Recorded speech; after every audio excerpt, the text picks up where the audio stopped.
En el pequeño pueblo de Crestwood, el juez Richard Bass tenía fama de ser implacable con los acusados, hasta que un día, un chico de 17 años se atrevió a desafiar su autoridad. La sala del tribunal del condado de Crestwood olía a madera encerada y café rancio. El juez Richard Bass, un hombre de rostro afilado y ojos fríos, hojeaba el expediente con desinterés mientras el alguacil anunciaba el caso. Estado contra Carlos Márquez, cargo, robo en primer grado.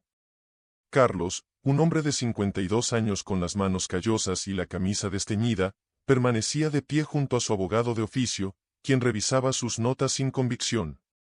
Las esposas le marcaban las muñecas. La fiscal Laura Datten, impecable en su traje negro, se acercó al estrado con pasos firmes. Su señoría, las pruebas son contundentes. El acusado fue encontrado con un collar de diamantes y 2 relojes de oro pertenecientes a la familia Henderson en su mochila. No hay duda razonable, él entró a su casa el pasado martes por la noche. El juez Bass miró a Carlos por encima de sus gafas de lectura, el labio superior levemente curvado en un gesto entre el aburrimiento y la condescendencia. Señor Márquez, le ofrezco un trato. 5 años de prisión y evitamos este circo. ¿Qué dice? Carlos tragó saliva, sus ojos iban de la fiscal al juez, luego a su abogado, que ni siquiera alzó la vista. Yo no robé nada, señor juez. Esas cosas las encontré en mi jardín, al lado de la cerca. Iba a llevarlas a la policía hoy mismo, pero me detuvieron antes.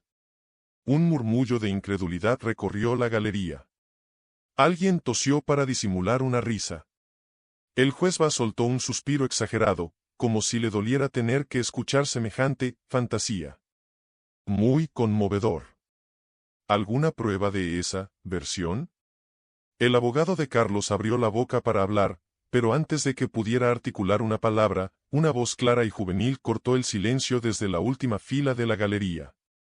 Sí, su señoría. La fiscal está ocultando evidencias. Todos los ojos giraron hacia el fondo de la sala.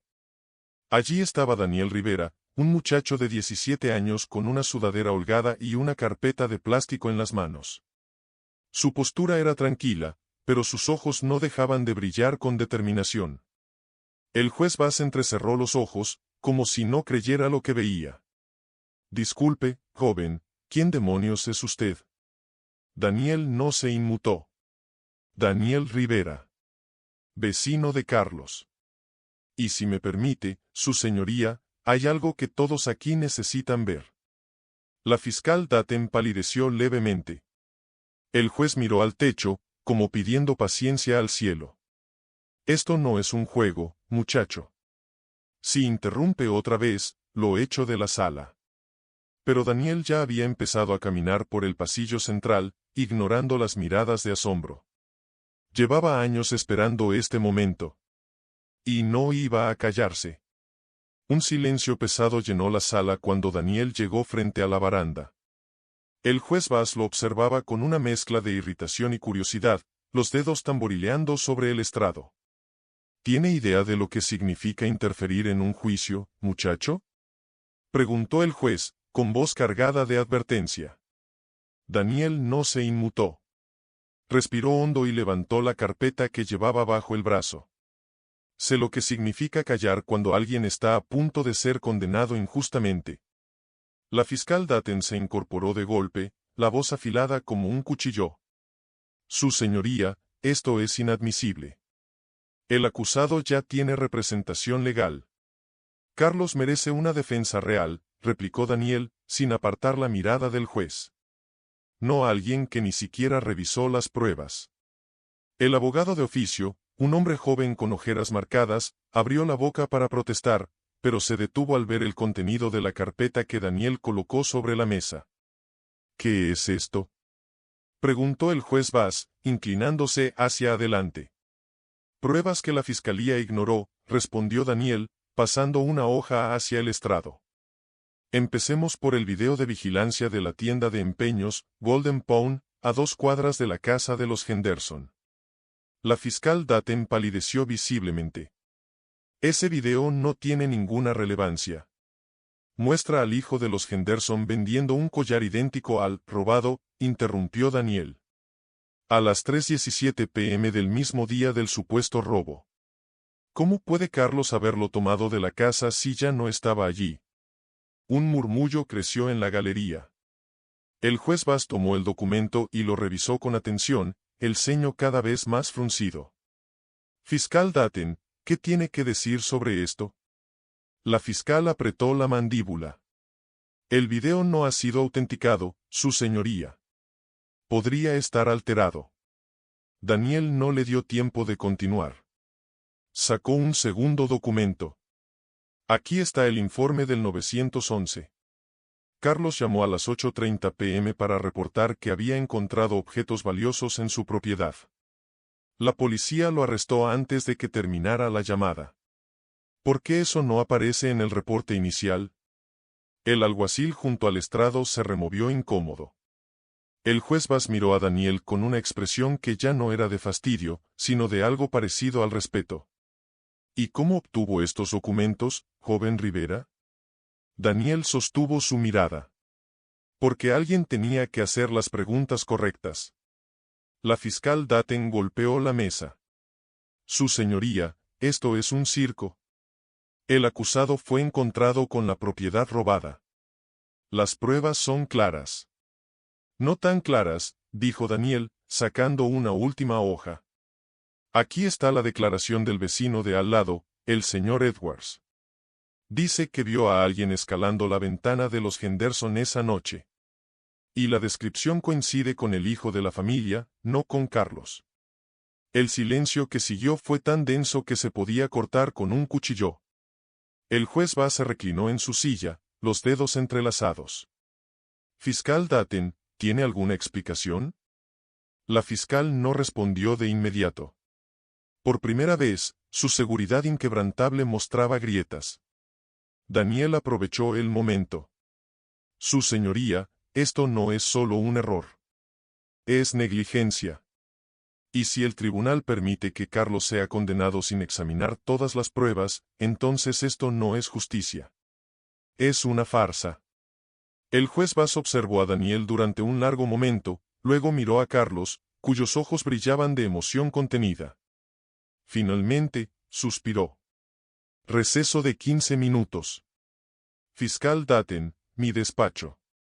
Ahora. Mientras el juez se levantaba y abandonaba la sala, Daniel sintió el peso de todas las miradas sobre él. Algunas llenas de admiración. Otras, como las de la fiscal, cargadas de rabia. Pero no importaba. Por primera vez en su vida, Daniel Rivera había hecho temblar al sistema. Y solo era el principio. El regreso del juez Bass a la sala fue precedido por un silencio electrizante.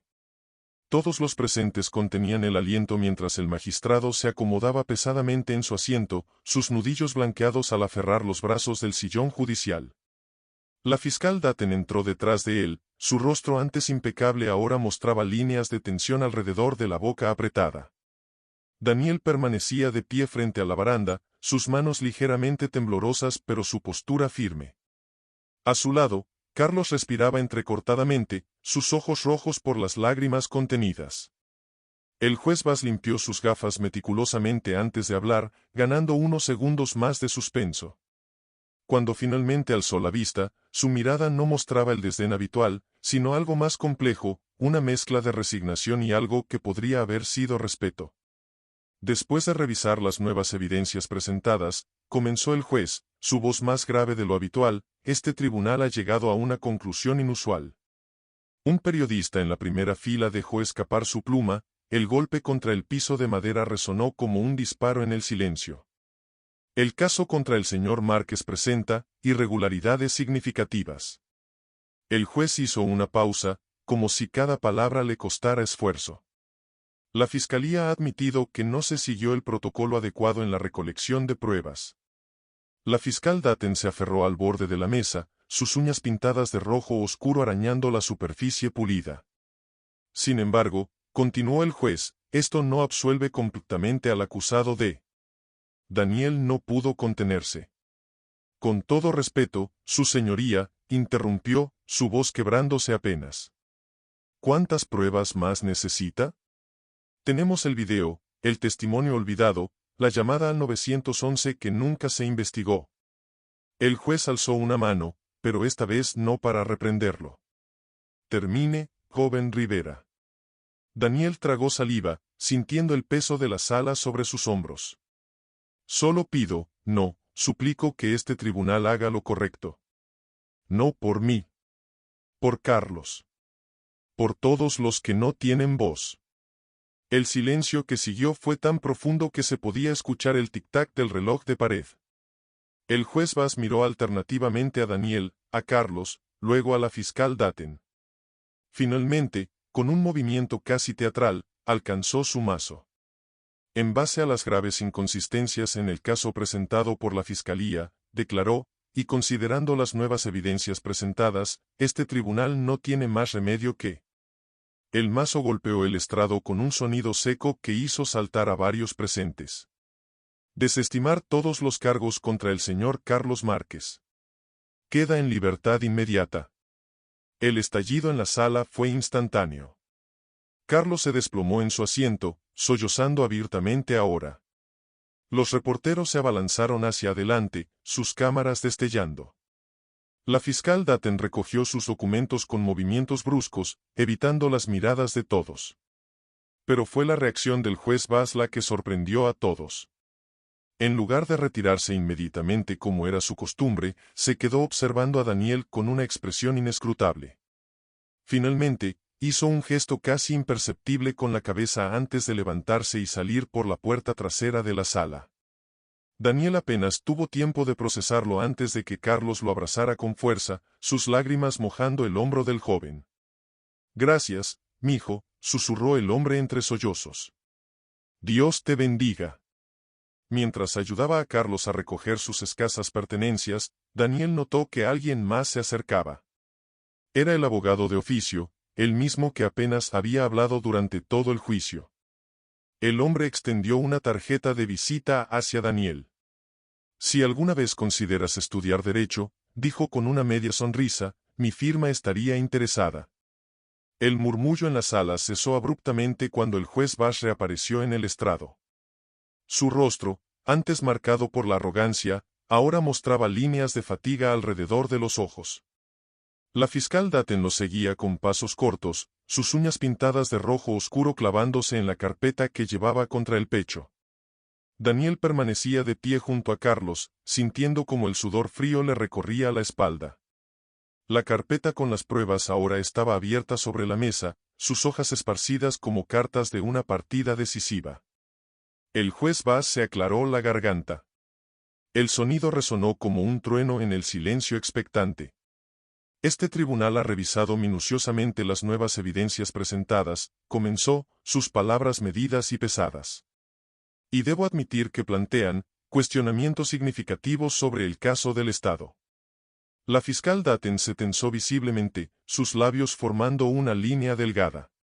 Daniel contuvo el aliento. Sin embargo, continuó el juez, las acusaciones son graves y... Su señoría, interrumpió Daniel, su voz más firme de lo que esperaba. Con todo respeto, ¿qué más se necesita? Tenemos la prueba de que el hijo de los Henderson vendió las joyas. Tenemos el testimonio del vecino que lo vio entrar a la casa. Tenemos la llamada al 911 que Carlos hizo para reportar lo que encontró. El juez Bass lo miró largamente, y por primera vez, Daniel creyó ver un destello de algo parecido al respeto en esos ojos fríos. «Joven Rivera», dijo finalmente, «usted ha demostrado más perspicacia legal que muchos licenciados que han pasado por esta sala». Hizo una pausa dramática. Pero la justicia no se trata solo de descubrir la verdad. Se trata de procedimientos. De protocolos. Daniel sintió que el corazón se le hundía. Hasta que el juez añadió. «Y hoy, esos protocolos me obligan a hacer algo inusual».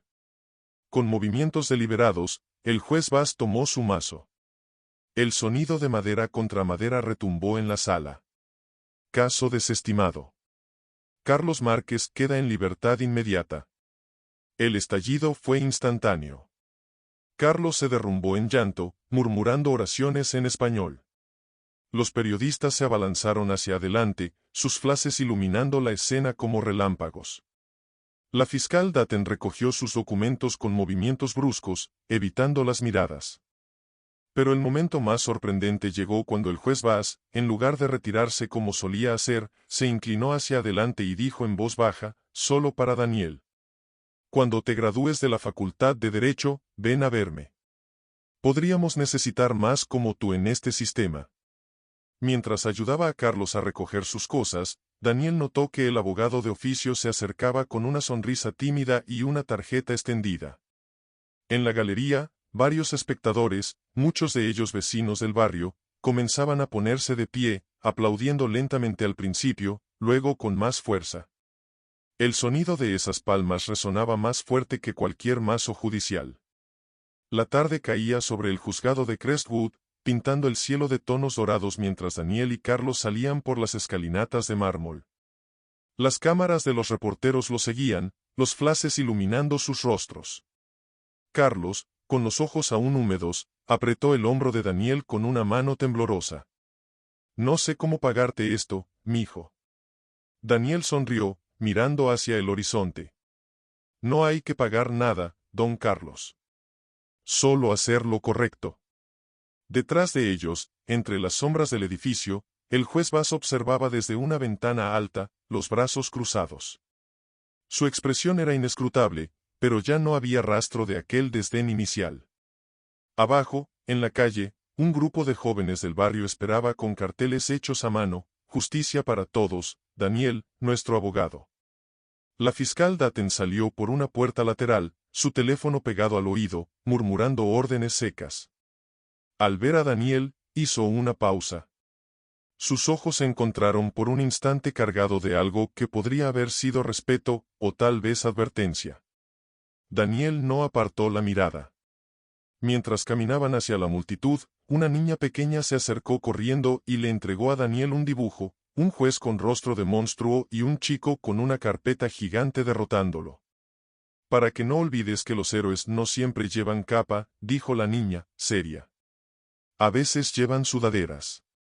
La risa de Daniel se mezcló con los vítores. Sabía que esto no era el final. Era solo el principio. ¿Te gustó esta historia? No olvides suscribirte, dar like y comentar. ¿Crees que el sistema puede cambiar? ¿Has vivido algo similar? Déjanos tu opinión y comparte para que más gente conozca historias que inspiren.